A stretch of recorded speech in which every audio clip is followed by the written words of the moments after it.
Ya. Jadi saudara kekasih, dalam satu kalimat yang kita dengar belum tentu sesuai dengan persepsi kita. Anak ini bilang, itu kan baru memutuskan, Pak, belum lompat.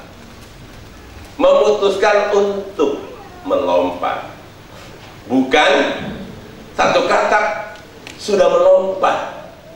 Kalau sudah berarti tinggal dua. Ini baru memutuskan, belum bertindak, belum melompat. Jadi saudara kekasih, ya, firman Tuhan yang saya beri judul pagi ini adalah jangan salah dengar. Firman Tuhan tadi katakan, jadi iman itu, iman timbul dari pendengaran, dan pendengaran oleh firman Kristus. Kata jadi, nah, kita akan baca di dalam Roma 10 dari ayat yang sebelumnya, karena ayat yang ke-17 merupakan satu kesimpulan dari kata-kata sebelum. 10 ayat 4. Sebab Kristus adalah kegenapan hukum Taurat, sehingga kebenaran diperoleh tiap-tiap orang yang percaya. Tiap-tiap orang yang percaya. Sebab Musa menulis tentang kebenaran karena hukum Taurat. Orang yang melakukannya akan hidup. Akan hidup. Ya, karenanya itu adalah karena Taurat itu, firman Tuhan itu. Tetapi kebenaran karena iman berkata demikian. Jangan katakan di dalam hatimu, siapa yang akan naik ke surga? Yaitu untuk membawa Yesus turun. Ya. Jangan katakan di dalam hatimu, siapakah akan naik ke surga? Yaitu untuk membawa Yesus turun. Atau siapakah akan turun ke jurang maut, yaitu untuk membawa Kristus naik dari antara orang mati. Jangan katakan itu katanya. Tetapi apakah katanya ini? Katanya, ini firman itu dekat kepadamu, yakni di dalam mulutmu dan di dalam hatimu. Itulah firman iman yang kami beritakan. Sebab jika kamu mengaku dengan mulutmu bahwa Yesus adalah Tuhan, dan percaya dalam hatimu bahwa Allah telah membangkitkan dia dari antara orang mati, maka kamu akan diselamatkan. Ya, kata-kata jadi, ya, saya mau katakan firman itu bukan hanya diucapkan oleh mulut, di dalam mulut saja.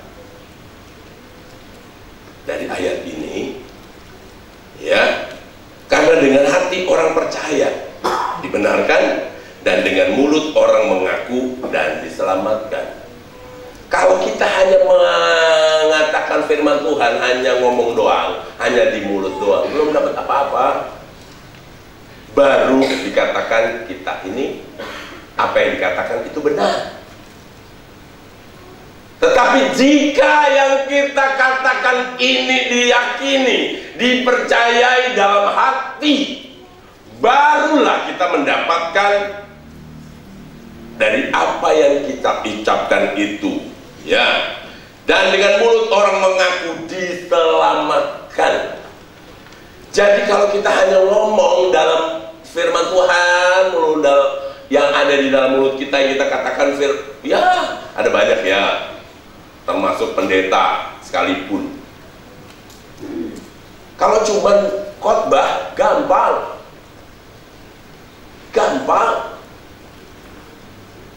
belajar, bisa jadi pengkhotbah. Hanya ngomong gampang, termasuk hamba Tuhan di dalamnya. Itu sebabnya saya harus sadar juga, kalau apa yang saya katakan ini harus saya yakini di dalam hati saya untuk dilakukan. Bukan cuma ngajak seperti kondektur di terminal-terminal, ya. Ayo berat,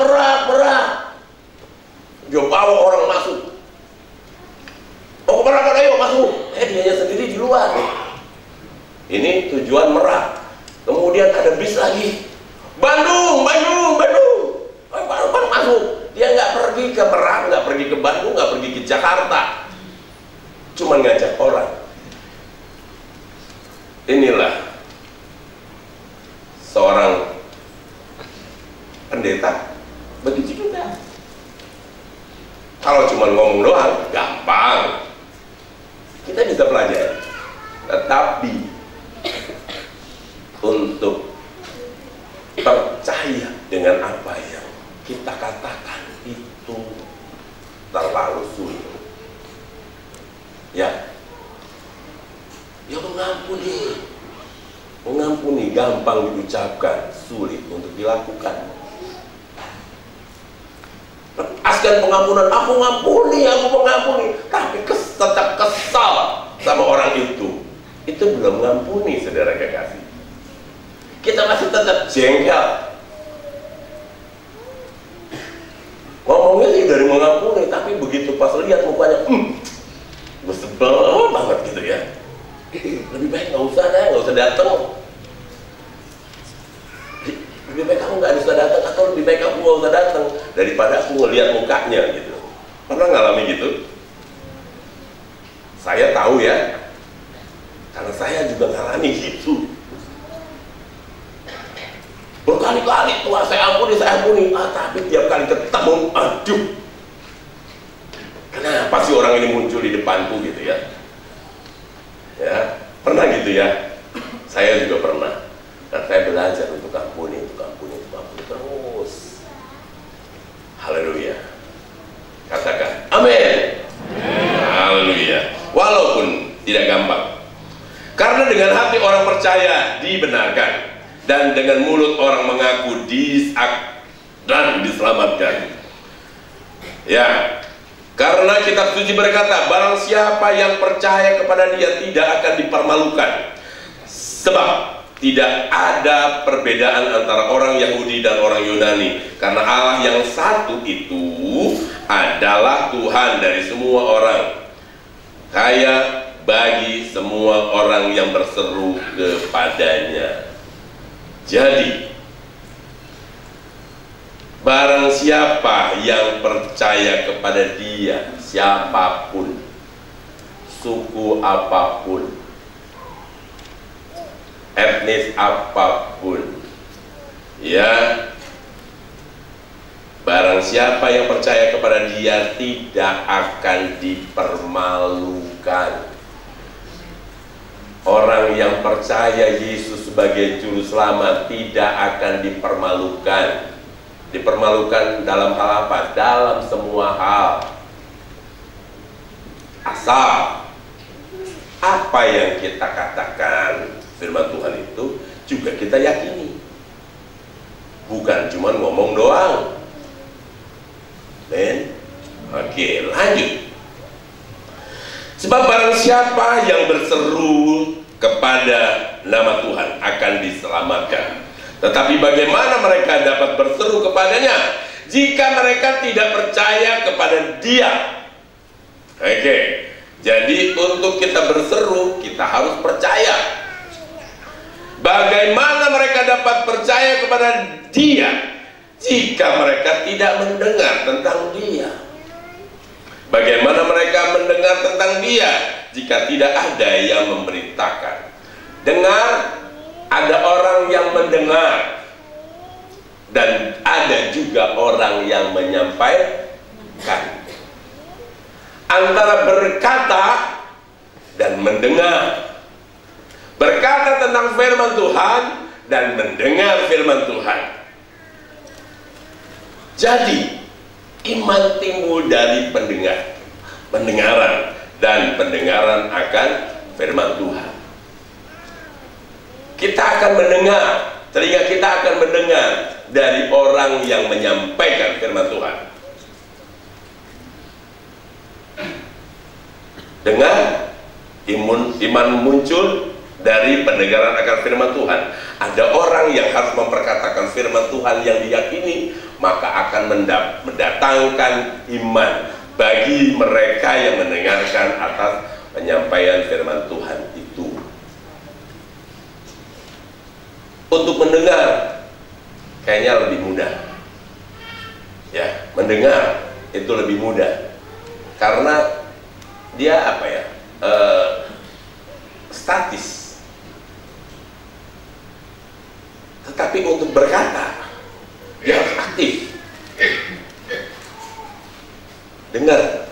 Untuk kita mendengar yang baik dan yang tidak baik lebih mudah daripada seseorang menyampaikan perkataan yang baik atau yang tidak baik. Dan orang yang mengatakan sesuatu yang tidak baik akan lebih mudah mengatakan hal yang tidak baik daripada menyampaikan firman Tuhan yang baik itu. Sering terjadi di dalam kehidupan kejemaatan, bahkan mungkin di dalam kehidupan hamba-hamba Tuhan. Kita terlalu mudah untuk berkata-kata, untuk ngomong, untuk meresponi sesuatu. Responsi kita begitu cepat untuk mengatakan yang tidak baik, tetapi terlalu sulit, terlalu berat untuk mengatakan firman Tuhan, untuk mengatakan sesuatu yang baik. Lebih mudah untuk berkata-kata gosip, lebih mudah untuk menjelekkan orang lain daripada menceritakan kebaikan orang lain. Ada banyak hal terjadi, bukan di luar sana, tetapi di dalam gereja. Perpecahan terjadi hanya karena sesuatu yang diucapkan dari mulut yang katanya orang percaya. Bahkan tidak jarang aktivis lah dia ngomongnya. Dia menceritakan sesuatu yang buruk di dalam gereja kita kepada orang lain yang bukan jemaat. Aktivis lagi.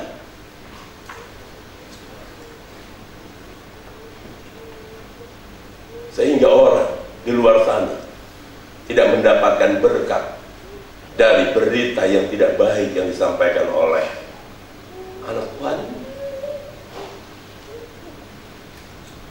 Kalau seorang aktivis dia menceritakan keburukan tentang gerejanya, ini seorang aktivis yang tidak bertanggung jawab. Bagaimana mungkin seorang aktivis jemaat gereja menceritakan kejelekan, keburukan gerejanya kepada orang lain? Itu sama, dia sedang menceritakan keburukan dirinya. Kecuali yang menceritakan keburukan ini bukan jemaat, bukan aktivis, ceritanya lain.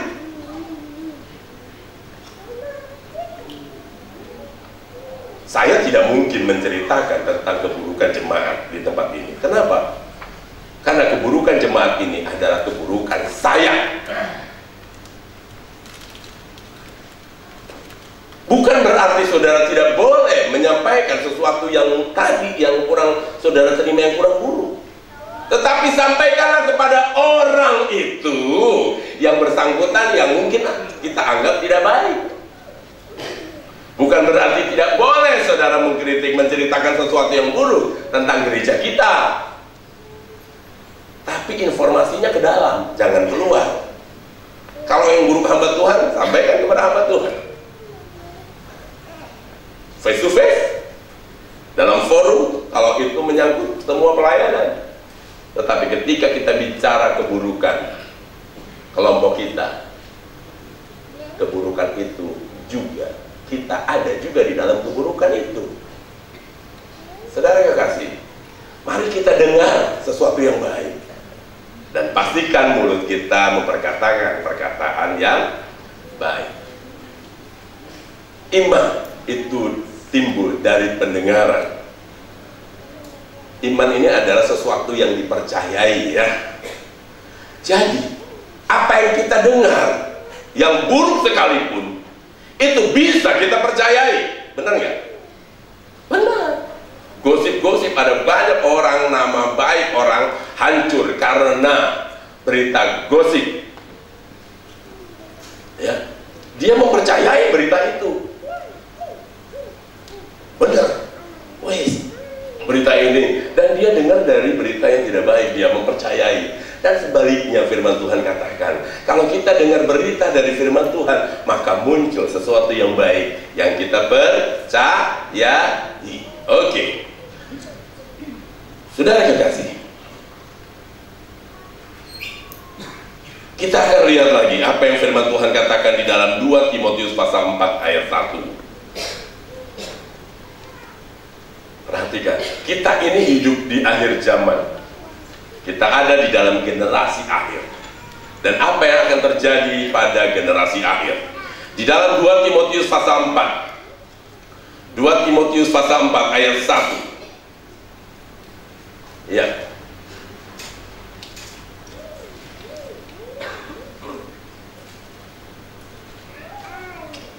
Sorry. Ayat 3. Ya, ayat 3.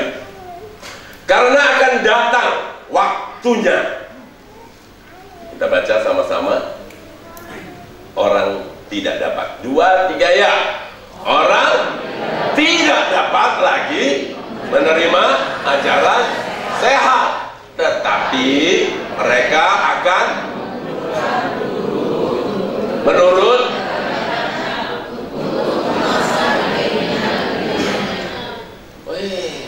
dikumpulin, karena akan datang waktunya orang tidak dapat lagi menerima ajaran sehat, tetapi mereka akan mengumpulkan guru-guru menurut kehendaknya untuk memuaskan keinginannya. Bukan lagi mendengarkan apa yang diinginkan Tuhan dan membatalkan apa yang diinginkan. Akan datang waktunya orang tidak dapat lagi menerima ajaran sehat. Nah, kalau ajaran sehat tidak bisa diterima, jadi yang diterima ajaran yang tidak sehat. Akan datang. Ini berita tentang akhir zaman di mana kita hidup di dalamnya. Ayat 4. Mereka akan memalingkan telinganya dari kebenaran dan membukanya bagi dongeng. Sementara Roma tadi dikatakan iman datang dari iman, muncul dari pendengaran akan firman Tuhan. Dan kenyataannya akan terjadi, mereka akan memalingkan telinganya dari kebenaran dan membukanya bagi dongeng. Dongeng ini adalah cerita fiktif, cerita bohong. Ya, ada seorang bapak, dia berdiri di satu pematang sawah yang hijau, yang begitu luas. Kemudian seorang bertanya kepada bapak ini, "Pak, lagi ngapain, Pak?" "Ini udah tuh, luas ini. Ini akan dibangun sekolah, akan dibangun rumah sakit, akan dibangun ini itu." Ternyata luar biasa ya, mulia sekali keinginan bapak. Iya. Ini tanah bapak? Iya. Tapi dalam hayalan saya.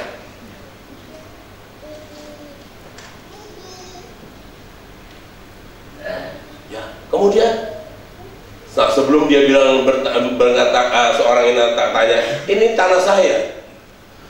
Jadi Bapak, kalau misalnya ternyata tidak terjadi, tidak terpenuhi, ini akan dibangun sekolah, rumah sakit, bla bla bla bla. Kemudian orang ini bilang, "Bagaimana Pak?" "Ya, saya akan menghayal lagi." Jadi rupanya dia ingin ini, ingin itu, ingin ini, ternyata di dalam hayalan. Dan orang yang bertanya, dia mendengarkan satu dongeng yang bukan kebenaran. Saudara kekasih, firman Tuhan bilang akan datang waktunya. Dan tadi ayat 4 munculkan lagi, mereka akan memalingkan telinganya dari kebenaran. Karena apa? Dianggap membosankan kebenaran itu, berita kebenaran itu. Lebih enak dengan dongeng-dongeng, cerita, ya, diceritakan, didongengkan. Ya, seperti saya punya cucu, setiap kali mau tidur dia harus dengar cerita. Ya. Dan cerita yang harus diceritakan adalah cerita yang sudah. Dia bilang, "Opa, ceritain lagi cerita yang waktu itu." Apa ya? Saya lupa lagi, saudara. Cerita apa ya waktu itu disampaikan ya saya ceritakan ke cucu saya. Itu Pak ya. Waktu ada sarang tawon, sarang lebah yang besar dan lebah kecil masuk. Oh iya ingat. Jadi saya cerita. Terus dia bilang begini, enggak begitu apa katanya. Loh, enggak begitu gimana? Waktu itu apa enggak cerita begitu katanya? Begitu enggak katanya. Jadi saya bilang, loh, Acan tahu, ingat. Kalau Acan ingat, kenapa harus Opa ceritain lagi? Kenapa saudara saya lupa? Karena memang ceritanya nggak pernah saya dengar dan nggak pernah saya baca. Jadi saya ceritanya ngarang. Ada banyak hal. Cerita kita ini cerita dongeng. Tapi dengar apa? Enak juga didengarnya gitu ya. Padahal nggak tahu yang dengarnya tadi seperti cucu saya. Ceritanya itu dapat cerita ngarang. Saudara, pastikan diri kita, telinga kita mendengar dari berita yang benar. Jangan katanya, tapi dengar. Kalau kita hanya dengar cerita yang tidak ada manfaatnya, nggak usah didengar. Walaupun telinga kita dua, ya dengar yang baik dan yang tidak baik. Tapi mari belajar dapat memilih dan memilah apa yang benar dan apa yang tidak. Sebab apa yang benar dan apa yang tidak yang kita dengar itu akan berdampak, baik berdampak buruk ataupun berdampak baik. Tetapi kalau kita dengarkan firman Tuhan, sudah dipastikan dampaknya itu dampak yang baik. Kalau kita sudah tahu apa yang baik, abaikanlah pendengaran kita dari berita yang tidak baik. Kalau orang mulai menceritakan ini dan itu, kita tahu yang dia ceritakan bukan firman Tuhan, abaikan dan tolak. Berani? Mau tidak mau, kita harus mau. Bisa tidak bisa, kita harus bisa. Karena kita sedang berjalan di dalam satu situasi kondisi yang tidak baik-baik. Dunia ini semakin susah, semakin parah kalau kita tidak mendengarkan firman Tuhan.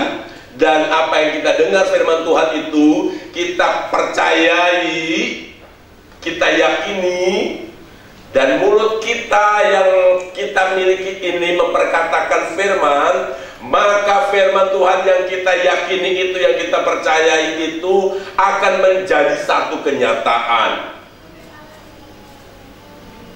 Dan sebaliknya, perbendaharaan hati kita yang terkumpul dari pendengaran dari berita yang tidak baik, itu juga ketika kita memperkatakannya yang tidak baik itu oleh mulut kita, dan terjadi seperti apa yang kita katakan. Hidup dan mati tergantung, berarti tergantung mulut kita, tergantung lidah kita. Kalau kita mau hidup, pastikan perkataan kita ini perkataan firman yang sudah kita yakini. Amin.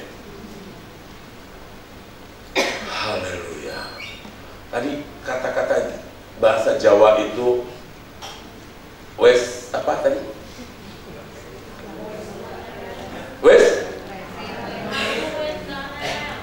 aku wes gak rewel. Aku sudah gak rewel, gak ngeluh. Ya, aku sudah gak rewel. Pastikan mulut kita ini sudah ngomongnya gak rewel, gak ngeluh-ngeluh. Tetapi perkataan firman, amin, yang kita yakini dalam hati kita katakan terjadi. Iya. Lanjut, saudara kekasih. Dari ayat 3 dikatakan, karena akan datang waktunya orang tidak dapat lagi menerima ajaran sehat. Pastikan kita ini termasuk orang yang ini atau bukan. Tetapi mereka akan mengumpulkan guru-guru. Dikumpulkannya si guru-guru, benar. Yang dikumpulkannya guru-guru. Tetapi untuk apa? Memuaskan telinganya.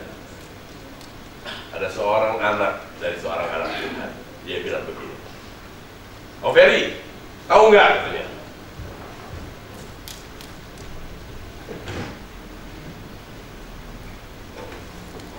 Oke. Ya, makanya. Tahu nggak Om? Mama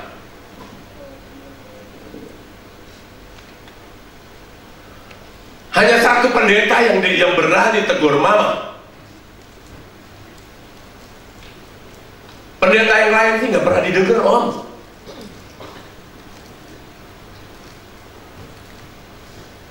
Ini anak Tuhan dan hamba-hamba Tuhan dikendalikan sama dia. Pokoknya apa yang dia mau, itu yang harus dikerjakan oleh hamba-hamba Tuhan. Satu kali waktu, saudara kekasih, orang anak Tuhan ini, dia bilang, "Pak Ferry, datanglah ke rumah saya. Saya mau ngapain? Ini ada berkat." Oke, terima kasih, Tuhan memberkati sebelumnya. Ke rumah ya, untuk ambil berkat ini. Lumayan untuk anak-anak siapin. Terima kasih. Dia telepon lagi, "Pak Ferry, kapan mau ambilnya?" "Oh iya, nanti kapan-kapan." Dia telepon lagi dan saya nggak pernah datang. Sorry, saya bukan angkuh, saya bukan sombong. Kemudian ada seorang anak Tuhan lagi, dia bilang, "Pak Ferry, ada berkat, tolong ambil ya." Nah ini di luar kota, saudara. "Oh ya, terima kasih." Dia telepon lagi, "Pak Ferry, ambil ya." "Oh iya." Kemudian si anak Tuhan yang B ini, dia cerita sama A, "Kenapa ya kita, Om Ferry? Udah saya telepon suruh ngambil ini berkat, nggak datang-datang." Kemudian si A ini bilang, "Sampai botak lo," katanya, "tungguin aja, nggak akan diambil." Kenapa saudara saya lakukan itu? Karena ternyata sebelumnya dia sudah ceritakan banyak hamba-hamba Tuhan yang menerima berkat itu disuruh datang ke rumahnya ngambil. Dia bilang, "Oh sorry, kalau Anda mau menyerahkan kepada Tuhan, antarkan, serahkan kepada Tuhan." Ya, akhirnya memang saya tidak pernah ngambil sampai dia datang untuk antar berkat itu. Saya bukan ingin menyombongkan diri, tidak. Karena apa? Dia sering banyak cerita tentang hamba Tuhan yang dijelek-jelekin, juga dengan berkat yang dia sampaikan, suruh ambil. Tapi setelah diambil dia ngomongin,